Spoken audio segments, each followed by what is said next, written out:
মাছের মাথা দিয়ে পুঁই শাকের ছ্যাঁচড়া কিন্তু খেতে অসাধারণ লাগে, বিশেষত একেবারে যদি সেটা হয় অনুষ্ঠান বাড়ির দুপুরের ছ্যাঁচড়ার মতো। তাই কিভাবে বানিয়েছি চলুন সেটা দেখে নিই, আর বেশি কথা না বাড়িয়ে।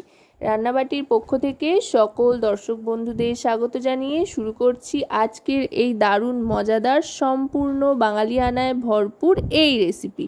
এর জন্য রুই মাছের মাথা নুন হলুদ দিয়ে মাখিয়ে সর্ষের তেলে ভেজে নিচ্ছি। অবশ্যই কিন্তু গোটা রান্নাটা সর্ষের তেলেই করবেন, তাহলে যেমন স্বাদ হবে তেমনি ঝাঁঝও হবে। কথায় কথায় মাছের মাথা ভাজা হয়ে গিয়েছে। এবার মাছের মাথা যেই তেলে ভেজে নিয়েছিলাম সেই তেলেই দিয়ে দিচ্ছি বেশ বড় বড় ডুমো ডুমো করে কেটে রাখা আলুর টুকরো। আলুটাও একটু বেশ ভালো করে ভেজে নিতে হবে। আলুটা একটু লালচে রং আসা পর্যন্ত গ্যাসের ফ্লেমটা মিডিয়াম টু লোতে রেখে ভাজতে থাকবো। আলুটা ভাজা হয়ে গিয়েছে, এবার তুলে নিলাম। এবার দিয়ে দিচ্ছি কুমড়োর টুকরোগুলো। কুমড়োটাও একই রকম একটু লালচে করে ভেজে নেব। আপনারা কিন্তু আপনাদের পছন্দ মতো সব রকমের সবজি এতে ব্যবহার করতে পারেন। কুমড়োটাও ভাজা হয়ে গিয়েছে। কুমড়ো তুলে নেওয়ার পর এবার ফোড়ন দিচ্ছি। ফোড়ন হিসেবে দিয়ে দিচ্ছি 5 ফোড়ন। বেশ অনেকটা পরিমাণে 5 ফোড়ন দিয়ে দিলাম।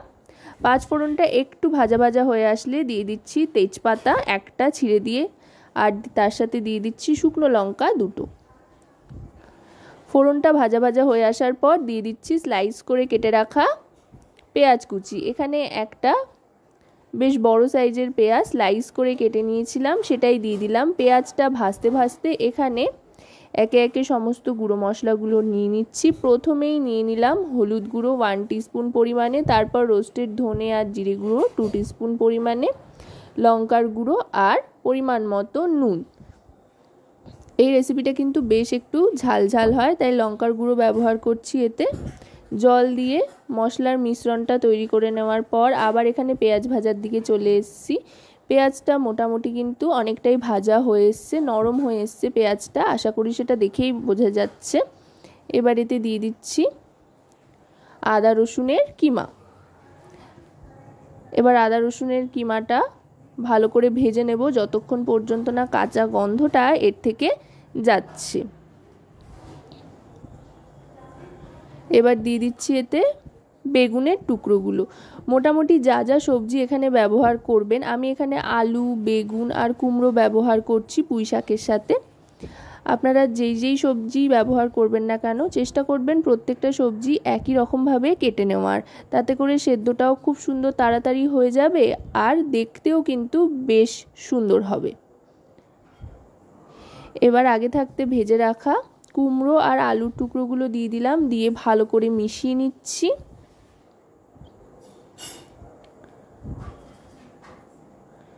ভালো করে মিশিয়ে নিয়ে এবার আরও খানিকক্ষণ রান্না করে নেব গ্যাসের ফ্লেমটা মিডিয়াম টু হাইতে রেখে।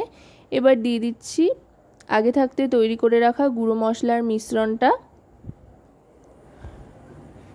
গুঁড়ো মশলার মিশ্রণটা দিয়ে আরও খানিকক্ষণ কষিয়ে নেব। মশলা কষিয়ে নিতে যতক্ষণ সময় লাগে আর কি। মশলাটা কষে আসার পর এবার এতে দিয়ে দেব প্রথমে ডাঁটাটা। পুঁই শাকের ডাঁটাগুলো আগে দিয়ে দিচ্ছি। ডাঁটাটা দিয়ে ভালো করে মিশিয়ে নেব। ডাঁটাগুলো একটু ভালো করে নেড়েচেড়ে মিশিয়ে নেওয়ার পর তারপরে দিয়ে দেব পাতার অংশটা পুঁই শাকের। চেষ্টা করবেন যেই ডাঁটাগুলো একদমই সরু সরু সেইগুলো ব্যবহার করার। আর যদি আপনাদের মোটা ধরনের ডাঁটা খেতে ভালো লাগে তাহলে কিছু বলার নেই, দিতেই পারেন, সেটা যার যার পছন্দের উপর নির্ভর করছে। কয়েকটা চেরা কাঁচা লঙ্কা দিয়ে এবার শাকটা দিয়ে দিচ্ছি, মানে পাতার অংশটা দিয়ে দিলাম পুঁই শাকের। দিয়ে এবার আলতো হাতে একটু নাড়াচাড়া করে নেব এপিট ওপিট করে, আর সামান্য একটু জল দিয়ে দিচ্ছি। গুঁড়ো মশলা গোলার বাটি ধোয়া জল দিয়ে এবার ঢাকনা চাপা দিয়ে দিচ্ছি। খুব বেশি জল দেওয়ার কিন্তু এতে প্রয়োজন নেই, যেই সবজিগুলো রয়েছে তার থেকে যে জলটা ছাড়বে তাতে করেই কিন্তু রান্নাটা পুরোপুরি হয়ে আসবে। মোটামুটি 5 থেকে 7 মিনিট মতো ঢাকনা চাপা দিয়ে রাখার পর লো ফ্লেমে তারপরে ঢাকনাটা সরিয়ে নিলাম। দেখুন সবটাই কিন্তু খুব সুন্দর মজে এসছে। এবার গ্যাসের ফ্লেমটা লোতে রেখে মাছের মাথাটা ভেঙে নেব ভালো করে। একটা হাতার সাহায্যে ভেঙে নিচ্ছি। এইভাবে মাছের মাথাটা আলাদা করে ভেঙে নিচ্ছি, তাতে করে সবজিগুলো একেবারে ঘেটে যাবে না। এবার দিয়ে দিলাম, দিয়ে ভালো করে মিশিয়ে নেব।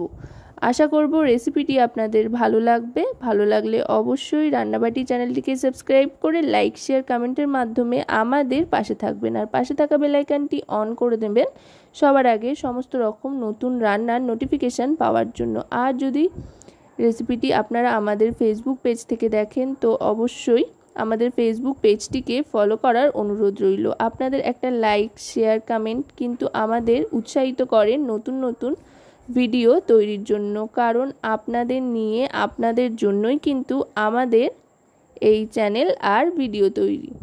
সবশেষে সামান্য একটু চিনি দিয়ে দিলাম, এটা অপশনাল, যদি না চান তো নাও দিতে পারেন, তবে এই ধরনের রান্না বেশ একটু মিষ্টি মিষ্টি হলে মন্দ লাগে না।